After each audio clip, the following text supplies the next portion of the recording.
नमस्कार साथियों, कौटिल्य बलरामपुर के डेली न्यूज़ एनालिसिस में आपका स्वागत है। आइए देखते हैं आज की न्यूज़ और उसको एनालिसिस करते हैं। 11 अगस्त 2023 की पहली न्यूज़ है, आरबीआई ने रेपो रेट को 6.5% पर बरकरार रखा। ठीक, देखिए भारतीय रिजर्व बैंक ने लगातार तीसरी बार प्रमुख ब्याज दर अपरिवर्तित रखी है। आरबीआई के गवर्नर शक्तिकांत दास ने द्विमासिक मौद्रिक नीति की घोषणा करते हुए कहा कि मौद्रिक नीति समिति एमपीसी ने सर्वसम्मति से रेपो दर को 6.5% पर अपरिवर्तित रखने का फैसला किया है। ठीक, आरबीआई ने चालू वित्त वर्ष के लिए सीपीआई मुद्रास्फीति लक्ष्य को संशोधित कर कितना कर दिया है, 5.4%। ठीक है, यहाँ से प्रश्न क्या क्या बन सकते हैं। आरबीआई की स्थापना कब हुई थी? 1 अप्रैल 1935 को। गवर्नर कौन है इस समय? शक्तिकांत दास। और इसका मुख्यालय कहाँ है? महाराष्ट्र के मुंबई में आरबीआई का मुख्यालय है। ठीक, क्वेश्चन, आरबीआई द्वारा द्विमासिक मौद्रिक नीति घोषणा के अनुसार मौद्रिक नीति समिति एमपीसी ने सर्वसम्मति से रेपो दर को कितने पर रखने का निर्णय लिया है? तो 6.5%। ठीक है, ये ध्यान रखना है। अगला क्वेश्चन देखिए क्या है, मतलब अगली न्यूज़, डब्ल्यूटीओ ने माल निर्यात में भारत को 18वां स्थान दिया है। ये न्यूज़ है। अब आइए इसका एनालिसिस करते हैं। विश्व व्यापार संगठन यानी डब्ल्यूटीओ के वार्षिक प्रमुख प्रकाशन विश्व व्यापार सांख्यिकी समीक्षा 2023 के अनुसार भारत विश्व व्यापार 2022 में अग्रणी निर्यातकों में, यानी जो सबसे आगे हैं निर्यात करने के मामले में, उनमें कौन से स्थान पर है? 18वें स्थान पर। और 2022 के लिए विश्व व्यापार में अग्रणी निर्यातक कौन थे? चीन, अमेरिका और जर्मनी हैं, जो शीर्ष तीनों स्थान पर है। यानी पहले पे चीन है, फिर अमेरिका और जर्मनी है। आयात मामले में किसमें? माल आयात में 9वें स्थान पे भारत वैश्विक स्तर पर। ठीक है, विश्व व्यापार संगठन, ये जो संस्था है, इसका गठन कब हुआ था? 1 जनवरी 1995 को। ठीक, उद्देश्य व्यापार में टैरिफ एवं अन्य बाधाओं को कम करना, इसके लिए इसका गठन हुआ था। मुख्यालय स्विट्जरलैंड के जिनेवा में है और इस समय महानिदेशक इसके गोंजी ओकोंजो इवेला हैं। ठीक है, क्वेश्चन क्या बन सकता है? विश्व व्यापार सांख्यिकी समीक्षा 2023 के अनुसार विश्व व्यापार 2022 में अग्रणी निर्यातकों में भारत का कौन सा स्थान है? तो 18वां स्थान है। ठीक है, अगली न्यूज़ है, ये है सविता ने, देख लीजिए फोटो देख लीजिए भाई। सविता ने विश्व कैडेट कुश्ती चैंपियनशिप 2023 में एकमात्र स्वर्ण जीता है। मौजूदा चैंपियन के रूप में प्रतियोगिता में प्रवेश करने वाली भारतीय पहलवान सविता ने तुर्की में विश्व कैडेट कुश्ती चैंपियनशिप 2023 में महिलाओं के 61 किलोग्राम भार वर्ग में भारत के लिए एकमात्र स्वर्ण पदक जीता है। ठीक है, यह महिलाओं की फ्री स्टाइल थी, जहां भारत ने जापान और अमेरिका के बाद तीसरे स्थान में रहकर सर्वश्रेष्ठ प्रदर्शन किया। इसमें भारत ने 1 स्वर्ण, 7 रजत और 3 कांस्य सहित कुल 11 पदक जीते हैं। ठीक, ये सारे पदक की सूची का नाम है, आप चाहें तो स्क्रीनशॉट ले सकते हैं, किसको क्या और कितने कौन से उसमें मिला। क्वेश्चन, किस भारतीय पहलवान ने तुर्की में विश्व कैडेट कुश्ती चैंपियनशिप 2023 में महिलाओं के 61 किलोग्राम भार वर्ग में भारत के लिए एकमात्र स्वर्ण पदक जीता है? तो किसने जीता है? सविता ने। अगली न्यूज़ है, भारत तुवालू के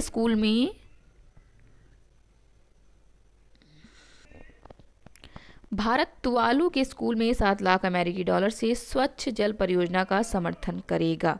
ये तुवालू के स्कूल में। इस परियोजना का उद्देश्य क्या होगा? छात्रों, शिक्षकों और स्कूल कर्मचारियों के लिए स्वच्छ पानी का भंडारण और आपूर्ति करना, अच्छी स्वच्छता को बढ़ावा देना और जल जनित बीमारियों की घटनाओं को कम करना है। मई 2023 में प्राइम मिनिस्टर ने भारत प्रशांत द्वीप सहयोग मंच के शिखर सम्मेलन में प्रशांत द्वीप देशों के लिए सागर अमृत छात्रवृत्ति की घोषणा की थी। ये योजना का नाम था। तुवालू जो देश है उसकी राजधानी कहाँ है? फुनाफुटी में है। उसकी राजधानी फुनाफुटी है। प्रधानमंत्री कौसिया नतानो हैं और मुद्रा तुवालुअन डॉलर या ऑस्ट्रेलियाई डॉलर चलता है, ये मुद्रा है। प्रश्न क्या बन सकता है? भारत तुवालू परियोजना के लिए भारत संयुक्त राष्ट्र विकास साझेदारी निधि से कितनी राशि का योगदान देगा?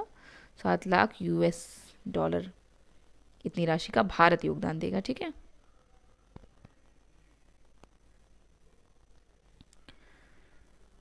अगली न्यूज़ है कि इंडियन ऑयल के चेयरमैन श्रीकांत माधव वैद्य का कार्यकाल 1 साल के लिए बढ़ा दिया गया है। ये श्रीकांत माधव हैं, ये भाई साहब। मंत्रिमंडल की नियुक्ति समिति ने इंडियन ऑयल कॉरपोरेशन लिमिटेड के अध्यक्ष श्रीकांत माधव वैद्य को 1 वर्ष की अवधि के लिए बढ़ा दिया है और अनुबंध के अनुसार पर पुनः रोजगार के लिए पेट्रोलियम और प्राकृतिक गैस मंत्रालय के प्रस्ताव को मंजूरी दी है। ये बहुत ही दुर्लभ अवसरों में से एक है जब किसी PSU के बोर्ड में किसी निदेशक को उसकी सेवानिवृत्ति की आयु से अधिक सेवा विस्तार दिया गया है। ठीक, इंडियन ऑयल कॉरपोरेशन, ये Indian oil corporation limited Bharat सरकार के पेट्रोलियम और प्राकृतिक गैस मंत्रालय के स्वामित्व में एक भारतीय बहुराष्ट्रीय तेल और गैस कंपनी स्थापना कब हुई थी? 30 जून 1959 को। मुख्यालय कहाँ है? भारत के नई दिल्ली में। प्रश्न क्या बन सकता है? इंडियन ऑयल के चेयरमैन श्रीकांत माधव वैद्य का कार्यकाल कितने वर्षों के लिए बढ़ाया गया? तो 1 वर्ष के लिए। ठीक है, अगली न्यूज़ है जी सोनी विलय को NCLT ने मंजूरी दी। NCLT क्या? नेशनल कंपनी लॉ ट्रिब्यूनल ने जी एंटरटेनमेंट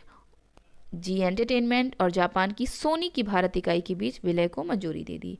सोनी और जी ने 2021 के अंत में अपने टेलीविजन चैनल, फिल्म संपत्तियों और स्ट्रीमिंग प्लेटफॉर्म का विलय करने का निर्णय किया था।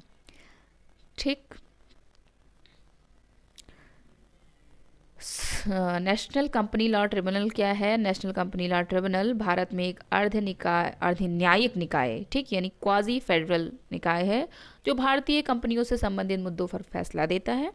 ट्रिब्यूनल की स्थापना कंपनी अधिनियम 2013 के तहत की गई थी और 1 जून 2016 को भारत सरकार द्वारा गठित किया गया था और यह की सिफारिश पर आधारित है।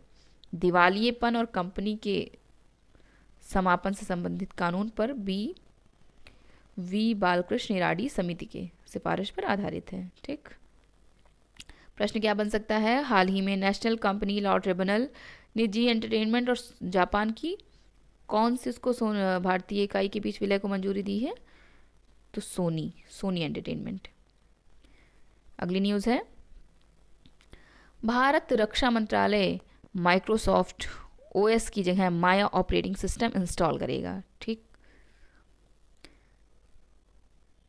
प्रश्न ये है भारत का मतलब न्यूज़ है भारत का रक्षा मंत्रालय इस साल के अंत तक अपने सभी कंप्यूटरों पर, पहले माइक्रोसॉफ्ट का विंडोज रहता था, अब उसकी जगह कौन सा वो रहेगा? माया OS नामक एक स्वदेशी रूप से विकसित ऑपरेटिंग सिस्टम इंस्टॉल कर लेगा। ऐसा करने से मंत्रालय को अपने कंप्यूटर को साइबर हमलों से बचाने की उम्मीद है। ठीक है, ज़्यादा साइबर हमले ना आए, ज़्यादा डेटा लीक ना हो।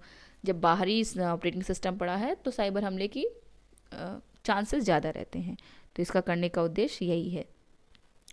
माया OS क्या है, इसके बारे में समझ लेते हैं। यह ओपन सोर्स उबंटू प्लेटफॉर्म पर आधारित है।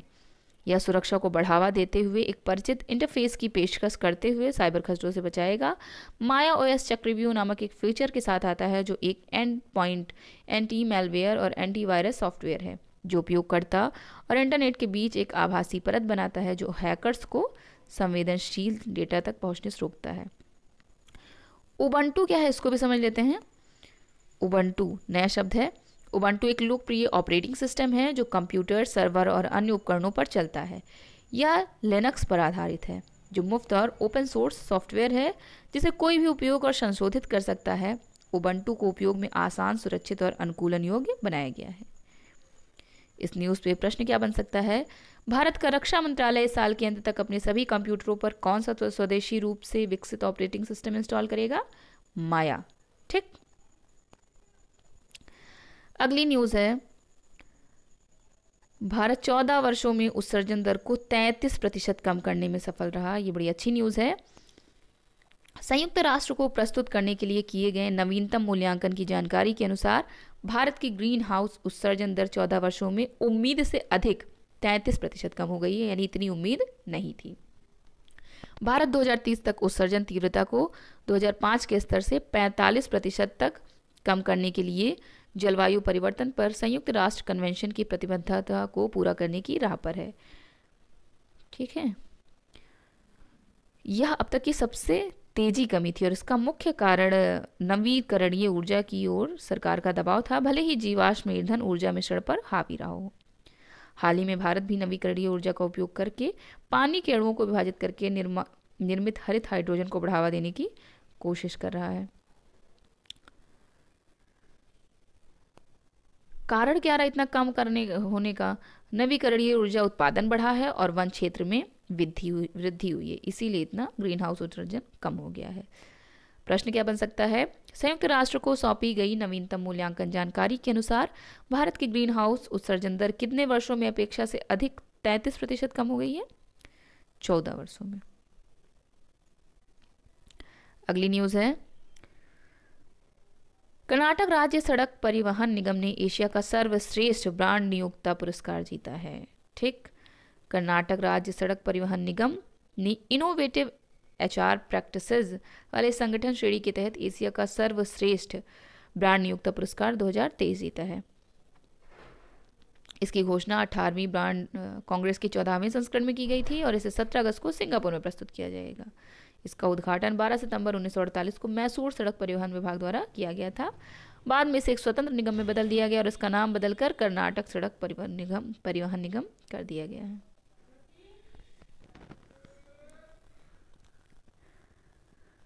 इससे प्रश्न क्या बन सकता है? किस राज्य के स्वामित्व वाली सार्वजनिक सड़क परिवहन निगम ने एशिया का सर्वश्रेष्ठ ब्रांड नियोक्ता पुरस्कार 2023 जीता है? तो कर्नाटक ने जीता है। ठीक है, अगली न्यूज है, RBI ने 4 सहकारी बैंकों पर लगाया मौद्रिक जुर्माना। ठीक, RBI ने जमा खातों के रखरखाव के प्रावधानों के उल्लंघन के लिए श्री विनायक सहकारी बैंक पर 1.5 लाख रुपए का जुर्माना लगाया है और पर्यवेक्षी कार्यवाही ढांचे और KYC निर्देशों के तहत विशिष्ट निर्देशों का अनुपालन न करने के लिए मिजोरम शहरी सहकारी विकास बैंक पर भी 20,000 का जुर्माना लगाया है। और कहाँ पे? शीर्ष बैंक ने पर्यवेक्षी कार्यवाही ढांचे और RBI के KYC निर्देशों के तहत RBI द्वारा जारी विशिष्ट निर्देशों का अनुपालन न करने के लिए श्रीजी भाटिया सहकारी बैंक लिमिटेड, इन पर भी 1 लाख रुपए का मौद्रिक जुर्माना लगा दिया है। और श्री विनायक सहकारी बैंक लिमिटेड अहमदाबाद गुजरात पर भी 1.5 लाख रुपए का मौद्रिक जुर्माना लगाया है। ठीक, तो जमा खातों, प्रश्न अगर पूछ लिया जमा खातों के रखरखाव के प्रावधानों के उल्लंघन के लिए श्री विनायक सहकारी बैंक पर कितना जुर्माना लगाया गया है? तो 1.5 लाख का। ठीक,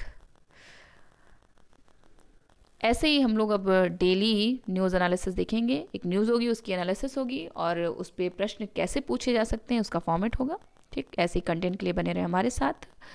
चैनल पे अगर पहली बार आए हैं तो चैनल को सब्सक्राइब ज़रूर कर दें, बेल आइकन को प्रेस कर दें जिससे आपको नए नए वीडियो की नोटिफिकेशन मिले। Thank you so much.